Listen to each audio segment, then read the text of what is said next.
급기야 흑서까지 나왔습니다. 조국 백서 그리고 이제 조국 흑서까지 나온 셈입니다. 어떤 내용일까요? 함께 보시죠. 진보 지식인 5인의 조국 흑서인데 집필지는 진중권정 교수, 김경률 참여연대 출신의 회계사, 서민 또 당국대 교수, 강양구 기자, 권경애 변호사 모두 다 이른바 진보 진영의 굉장히 날카로운 지식인들로 알려져 있는 분들이고요. 현 정부에 대해서 굉장히 비판적인 의견을 최근에 내고 있는 분들이라는 공통점이 있습니다. 제목은 조국 흑서 제목은 한 번도 경험해보지 못한 나라. 그중에 소제목 중에 하나는 민주주의는 어떻게 끝장나는가라는 거고요.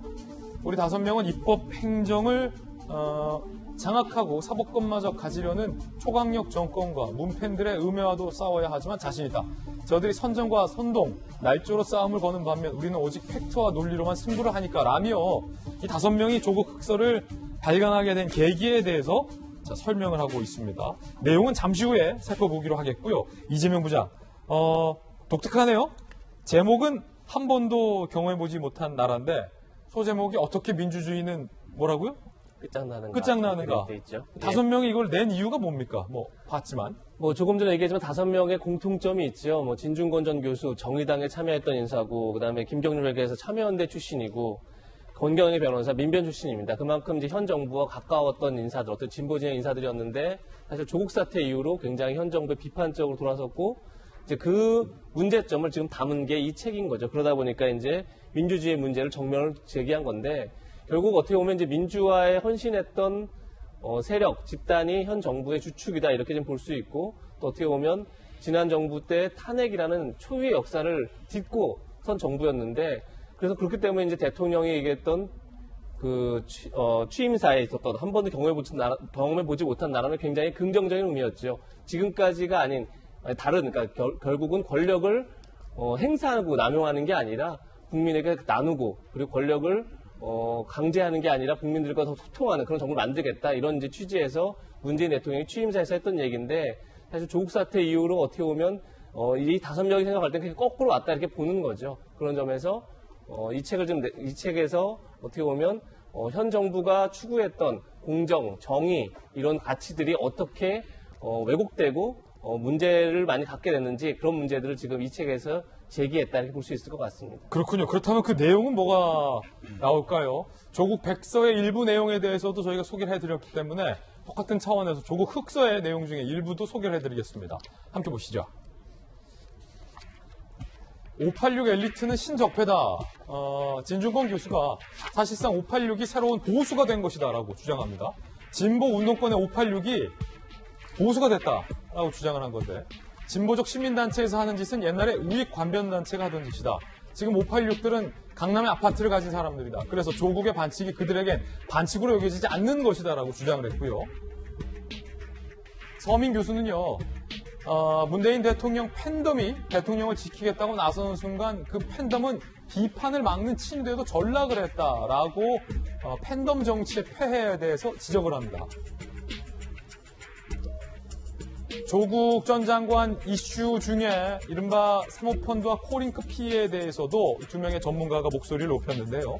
김경률 회계사는 코링크 피해는 처음부터 조국의 돈으로 세워진 회사다라고 주장을 했고요. 권경애 변호사도 조국 전 장관이 기자간담회에서 제 돈을 빌려서라고 하는 걸 보면서 저 말에 탁 걸렸다. 제 처남이 제 돈을 빌려서가 아니고 제 돈을 빌려서라고 했다. 재판부가 사실상 조국 소유라고 볼지가 관건이다라고 코링크 피의 소유에 대해서도 두 분의 주장이 담겨 있습니다. 박용진 의원님, 특히 여러 가지 내용이 나왔는데 어떻게 보십니까? 미리 보는 조국 흑서 내용에 대해서 동의하십니까? 국민들께서 조국 백서와 흑서를 다 사서 보실까? 백서만 사서 보시지는 않을까? 혹은 흑서만 사서 보시지 않을까? 그리고 저 책들을 보면서 도대체 무슨 생각들을 하실까? 정치하는 사람으로서 참 답답합니다. 앞서도 본 것처럼 방역을 놓고도 나라가 둘로 쪼개지고 이미 작년 10월에 조국 전 장관 문제를 놓고도 서초동과 광화문으로도 국민들이 반으로 쪼개져서 집회를 하고 하는 모습을 보면서 정치가 자기 역할을 못하니까 국민을 사납게 만들고 국민이 사나워지니까 정치인들은 더 사나워지는구나 상대에 대해서 더 많이 조롱하고 더 많이 비판하는 사람이 박수받는 시대가 자꾸 되는구나라고 하는 예. 아쉬움이 많이 듭니다. 그래서 정치하는 사람으로서 그 부분에 대해서 어떻게 맞설 건지 증오와 분열, 대립의 정치를 어떻게 끝장낼 건지에 대한 고민을 하고 있습니다. 뭐 저는 조국 백서를 읽어보진 않았습니다만 거기에 담겨있는 우리가 미처 챙겨보지 못했던 조국 장관을 비판하고자 했던 사람들이 챙겨보지 못했던 그런 억울한 측면 이런 것들이 분명히 담겨져 있을 것이라고 보고요. 또 조국 흑서를 뭐 당연히 아직 보지는 못했습니다만 예. 거기에는 또 조국 전 장관을 옹호하는 사람들이 미처 제대로 보지 못했던 겸허히 받아들여야 될 비판적 측면, 특히나 586 세대가 신적폐가 된 거 아니냐, 586 세대가 이제 기득권 세력이다라고 하는 얘기는 이미 이전에 많은 학자 또 586 세대에 함께 했었던 많은 사회 운동가들, 민주주의 운동을 했었던 분들도 스스로 고백하는 점이 있다고 하는 점을 생각해 봤으면 좋겠고요. 그래서 저 두 책이 국민을 더 가르고 진영을 더 단단하게 만드는 역할이기보다는 서로에게 조금씩 예. 거울이 되는 반면교사의 계기가 되는 그런 책들이 됐으면 얼마나 좋겠나 하는 소박한 제 의견을 말씀드립니다. 두 권을 다 보실 겁니까? 사서? 아니면 둘 중에 한 권만 사서 보실 겁니까? 아니면 둘 다 안 보실 겁니까?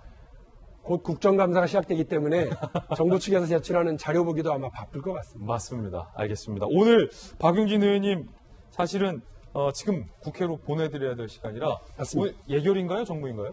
오늘 예결위도 있고 정무위도 둘다 있죠? 있습니다. 뭐 10시에 시작합니다. 네네네. 그래서 박용진 의원님 여기서 아쉽지만 또 우리가 국회로 보내드리도록 하겠습니다. 박 의원님 고생 많았습니다. 네, 감사합니다.